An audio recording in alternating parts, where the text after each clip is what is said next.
देश में चल रहे आम चुनाव में कुल मिलाकर 5 चरणों में 428 सीटों पर मतदान हो चुका है और 25 मई को 58 सीटों पर मतदान के साथ ही कुल मिलाकर 486 यानी कि लगभग 90% लोकसभा सीटों पर मतदान पूरा हो चुका होगा। लेकिन आपको यह सुनकर क्या झटका लगेगा कि इतनी सीटों पर चुनाव होने के बाद या लोकसभा का पूरा चुनाव मतदान होने के बाद, रिजल्ट आने के बाद क्या लोकसभा चुनाव रद्द किए जा सकते हैं? जी हां, आपको यह बात सुनकर एक बार तो झटका जरूर लगेगा, लेकिन यह क्यों हो सकता है, किस लिए चुनाव रद्द हो सकते हैं, यह बड़ा इंटरेस्टिंग किस्सा निकलकर अब सामने आ रहा है। दरअसल यह चुनाव यदि रद्द होगा तो किसी राजनीतिक दल की वजह से नहीं, किसी नेता की वजह से नहीं, किसी राज्य की वजह से नहीं, बल्कि खुद चुनाव आयोग की गलती की वजह से चुनाव रद्द किया जा सकता है। क्योंकि पहले तो चुनाव आयोग ने 44 दिन लंबा चुनाव चलाया और उसके बाद में जो प्रक्रिया है उसमें जो गड़बड़ियां हैं, जो शिकायतें हैं, उनको दूर करने में चुनाव आयोग नाकाम रहा है। अब असल चीज जो निकल कर आ रही है, जिस पर बहस चल रही है सुप्रीम कोर्ट में, यदि वह बात प्रूव करने में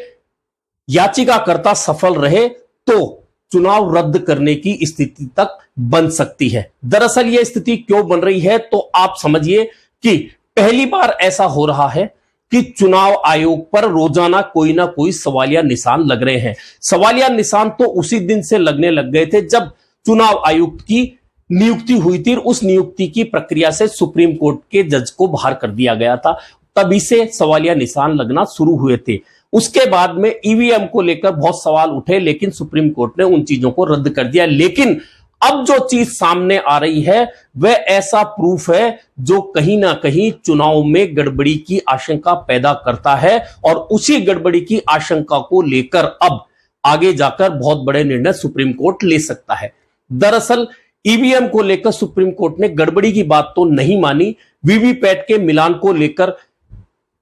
याचिका तो रद्द कर दी, लेकिन सुप्रीम कोर्ट ने एक बात कही जो आप सबको याद होगी कि यदि किसी उम्मीदवार को लगता है कि गड़बड़ी है तो वह अपने खर्चे पर जांच के लिए याचिका 7 दिन में कर सकता है। अगर वह प्रूव हो गया गड़बड़ी का मामला तो जो पैसा खर्चा उम्मीदवार से लिया गया था वह वापस होगा और वह गड़बड़ी पकड़ी गई तो उस चुनाव को रद्द करने की स्थिति आ सकती है या दूसरे उम्मीदवार को विजेता बनाया जा सकता है। पहली बात तो यह है। अब जो मामला निकलकर आया है चुनाव शुरू होने के बाद, मतदान के चरण दर चरण के बाद में, दरअसल इस बार पहली बार ऐसा हो रहा है जब चुनाव आयोग आंकड़े जारी करने में 1 दिन 2 दिन नहीं बल्कि 7 दिन और 8 दिन की देरी कर रहा है। और उसके लिए बहाना बनाया जा रहा है कि फॉर्म 17C का मिलान करने में देरी की वजह से ये आंकड़े देरी हो रही है। दरअसल पूरी सिस्टम जो है अब वह कंप्यूटरीकृत है और आप जानते हैं जब कंप्यूटर पे सब काम हो रहा है तो आंकड़े जारी करने में, मशीन पर जब सब काम हो रहा है तो आंकड़े जारी करने में देरी क्यों हो रही है, यह सवालिया निशान चुनाव आयोग पर लग रहा है। और 7-8 दिन के देरी से चुनाव आयोग आंकड़े जो जारी कर रहा है, यानी कि आज यदि मतदान है तो 60% मतदान बताया जा रहा है। अगले दिन क्योंकि कुछ मशीनें या कुछ फॉर्म आने में देरी हो सकती है तो अगले दिन जो अब तक भी आंकड़े जारी हुए थे तो 1-1.5% का फर्क मतदान में निकलकर आता था और कहीं कम कहीं ज्यादा आखिरी आंकड़े निकलकर आते थे। लेकिन अब यह आंकड़े जो बदलकर आते हैं 7-8 दिन के बाद में, चुनाव आयोग जो बता रहा है उसमें 5 से 6% तक का फर्क बहुत सारे स्थानों पर आ रहा है और 5 चरण का माने तो लगभग 1.25 करोड़ वोटों का फर्क अभी तक के चुनाव आयोग के आंकड़ों में सामने आ चुका है, जो चुनाव आयोग खुद आंकड़े बता रहा है। अब जो सुप्रीम कोर्ट में सुनवाई जिस याचिका पर चल रही है उसमें सुप्रीम कोर्ट ने चुनाव आयोग से पूछा है कि आप बूथवार डेटा अपडेट क्यों नहीं कर सकते और आंकड़े जारी करने में देरी क्यों हो रही है। इस पर चुनाव आयोग का जो जवाब है वह बड़ा हास्यास्पद लगता है। दरअसल चुनाव आयोग का कहना है कि 17C फॉर्म आने में देरी हो रही है और यदि बूथवार आंकड़े हमने जारी किए और कंप्यूटर पे डाले, डेटा डाला तो फोटो मार्फ की जा सकती है।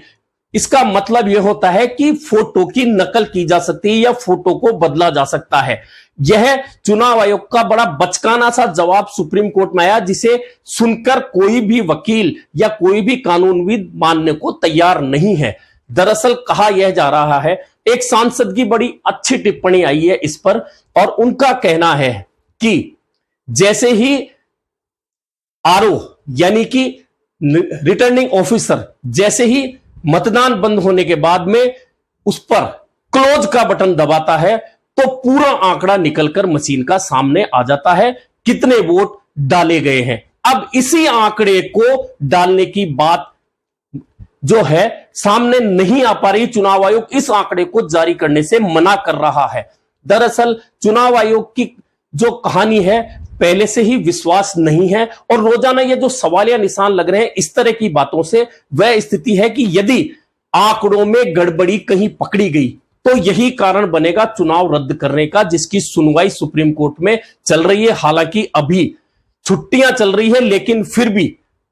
इसकी सुनवाई, क्योंकि चीफ जस्टिस कह चुके हैं कि हम आधी रात को भी इसकी सुनवाई करने को तैयार हैं। दरअसल यह पूरी निर्वाचन प्रक्रिया जो है भारतीय लोकतंत्र जो पूरे विश्व में माना जाता है, इसमें बहुत जरूरी है कि बहुत स्वच्छता के साथ में सारा काम हो। और टीएन सेशन ने जो एक लकीर खींची थी वह लकीर तो इस बार के चुनाव में बिल्कुल मिटाई जा चुकी है खुद चुनाव आयोग के द्वारा।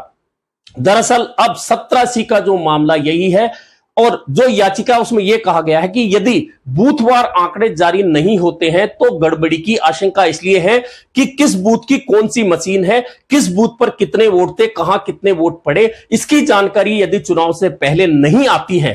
तो फिर मशीनें बदलने का और चुनाव में गड़बड़ी की बड़ी आशंका है। और अगर यह आशंका साबित हो जाती है तो निश्चित मानिए कि चुनाव जो 44 दिन लंबा चला है वह रद्द भी किया जा सकता है, इस स्थिति में बनाया जा सकता है। कुल मिलाकर अभी सुप्रीम कोर्ट में यह याचिका चल रही है और लगातार इसकी सुनवाई चलेगी। और यदि चुनाव आयोग अब भी आंकड़े जारी करने में देरी करता है या बूथवार आंकड़े नहीं देता है, और यदि यह आपत्ति जो जताई जा रही है कुछ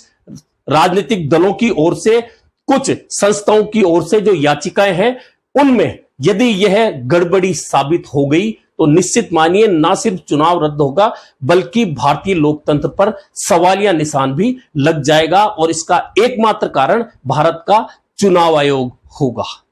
आज के लिए इतना ही, फिर मिलेंगे नए मुद्दे पर चर्चा के साथ।